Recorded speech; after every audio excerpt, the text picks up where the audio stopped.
State of New California. Notice to all Californians. Grievance 90, October 15th, 2019.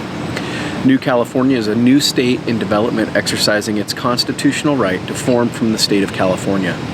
The process to form New California is authorized and codified in Article 4, Sections 3 and 4 of the United States Constitution.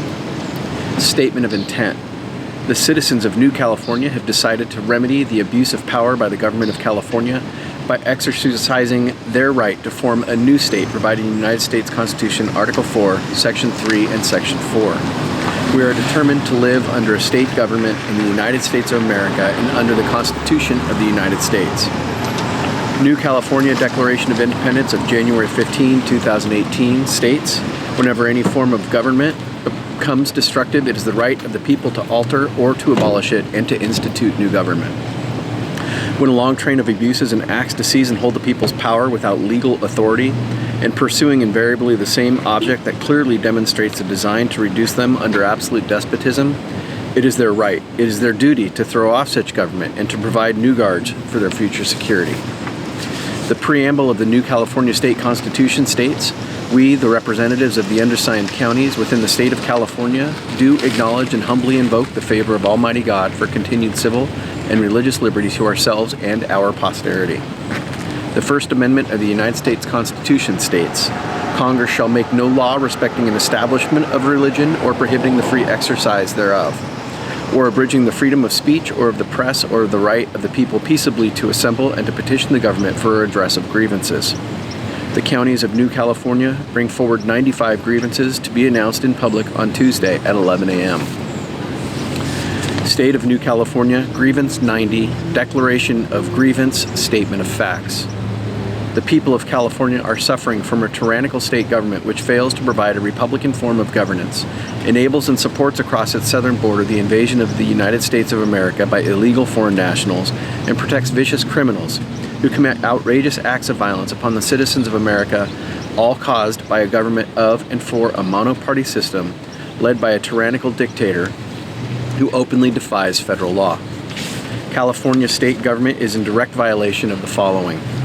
United States Constitution, Article 4, Section 4. The United States shall guarantee to every state in this union a republican form of government, and shall protect each of them against invasion and on application of the legislature or of the executive when the legislature cannot be convened against domestic violence. And United States Constitution, Article 6. This Constitution and the laws of the United States, which shall be made in pursuance thereof, and all treaties made and or which shall be made under the authority of the United States, shall be the supreme law of the land, and the judges in every state shall be bound thereby, anything in the Constitution or laws of any state to the contrary notwithstanding. Order of the day, power and control. There are two major developments in the past week in the march toward totalitarian state of California. Power. The first was the planned turning off of electrical power to 34 counties, all within the proposed borders of New California. The turning off of power to over 2 million New Californians was in response to projected high winds in the rural areas where there's heavy forestation and high chaparral that pose a high fire risk. A risk made possible by the deliberate mismanagement of natural resources by the California state, mixed with the political environment's demand for minimal risk after the 2018 fire season produced 8,527 conflagrations, burning on astonishing 1,893,913 acres of wildlands and more than 18,000 structures. Those fires also took the lives of 97 civilians and 6 firefighters. The logic behind the planned power outages is to protect public safety. Power companies turn off power due to gusty winds and dry conditions combined with a heightened fire risk. The site explains, once the weather subsides and it is safe to do so, crews will begin patrolling power lines, repairing damaged equipment, and restoring customers. These aren't short-term outages where the major consequence is missing the morning's episode of The Price is Right. Outages, weather event, plus restoration time could last longer than 48 hours, the company warns. For planning purposes, PG&E suggests customers prepare for outages that could last several days. Fire is a natural part of California ecosystem.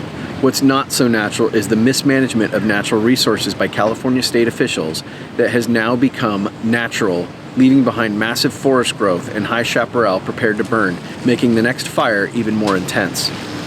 All totalitarians have used natural resources to control their people. In the last century, Lenin used electrical power to control multiple regions of the Soviet Union. Adolf Hitler used power outages to control the German people. Mao used electric power to help create famine in China, leading to the death of over 65 million people. Power outages in South Africa are coordinated to this day with marauding groups of gangs and hit squads that invade the blacked out areas. In Venezuela, power is out for weeks, forcing people to flee that country for neighboring countries or they'll die. In North Korea, millions die annually because the government deliberately fails to provide power service. Now, the current governor, the mono-party system, and various local officials have joined the ranks of fellow totalitarians who seek to control people rather than to let them live in liberty. Control. The following list describes the attack, bill by bill, the state of California legislated and the socialist governor, California, signed in a single day as an all-out assault on the Second Amendment rights of Californians. AB 12 extends the duration of a gun violence restraining order, aka red flag law, to a maximum of 5 years instead of 1 year. AB 61 allows an employer, co-worker, employee, or teacher to file a petition requesting that your guns be confiscated without due process. AB 164 holds any person subject to a valid restraining order, injunction, or protective order issued out of state to the same restrictions on buying or possessing firearms in California as they are under the state where the order or injunction is operative. AB 339 requires law enforcement agencies develop and adopt written policies and standards regarding the use of gun violence restraining orders. AB 521 requires the University of California to develop training programs for doctors on the prevention of firearm-related injury and death. AB 645 requires firearms packaging to contain even more redundant warning statements on suicide prevention, increasing the cost to sell the product to consumers. AB 879 requires the sale of the firearm precursor parts, 80% lowers, AK flats, etc., be conducted through a licensed firearm precursor part vendor. The author, as judged by prior introduction of a similar bill during the previous session, more than likely intends to have all firearms-related parts to be classified as precursor parts. AB 893 prohibits the sale of firearms and ammunition at the Del Mar Fairgrounds in San Diego. AB 1297 eliminates the existing $100 limit on processing fees for concealed firearms licenses, meaning local sheriffs can charge as much as they'd like. AB 1493 authorizes a person who is the subject of a gun violence restraining order to submit a form to the court voluntarily relinquishing their firearm rights. AB 1548 codifies the California State Nonprofit Security Grant Program to improve the physical security of nonprofit organizations that are at high risk of violent attacks or hate crimes due to ideology, beliefs, or mission. AB 1603 codifies the California Violence Intervention and Prevention Grant Program to help reduce violence in communities that are disproportionately impacted by violence. AB 1669 updates existing law by applying the same gun show regulations that already apply to firearms dealers to ammunition vendors as well. SB 61 prohibits the sale of a semi-automatic centerfire rifle to any person under 21 years of age. And SB 376 limits the number of personally owned firearms an individual can sell without a license. Power and control is people control. Taking away the people's right to their weapons and their electrical power is not a safety issue, it's a formula to enslave people. The only answer to stop the totalitarian takeover of California is the formation of new state under Article 4, Section 3 of the United States Constitution. There is one hope, that is a new constitution that the state of New California will provide to those in New California state. California's mono-party political machine, its socialist governor along with state legislatures, socialist elected officials, agencies, and unelected regional governance boards are colluding to create a pure totalitarian communist California state in direct violation of both Article 4, Section 4 and Article 6 of the United States Constitution. Insurrection. The government of California, the current socialist governor of the monoparty system, along with local officials, are following a coordinated design with the intent to actively engage in acts of insurrection against the U.S. Constitution. The Insurrection Act of 1807 is a United States federal law that governs the ability of the President of the United States to deploy military troops within the United States to put down lawlessness, insurrection, and rebellion. Acts of secession.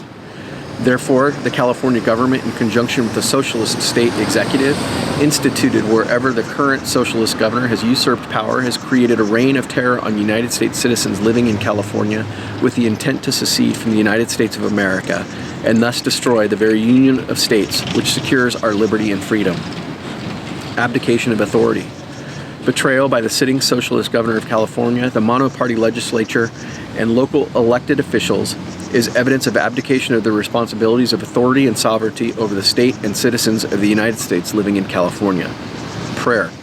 The citizens of New California State pray for the President to exercise his authority under the Insurrection Act of 1807 to end the tyranny being foisted upon the United States citizens living in California State.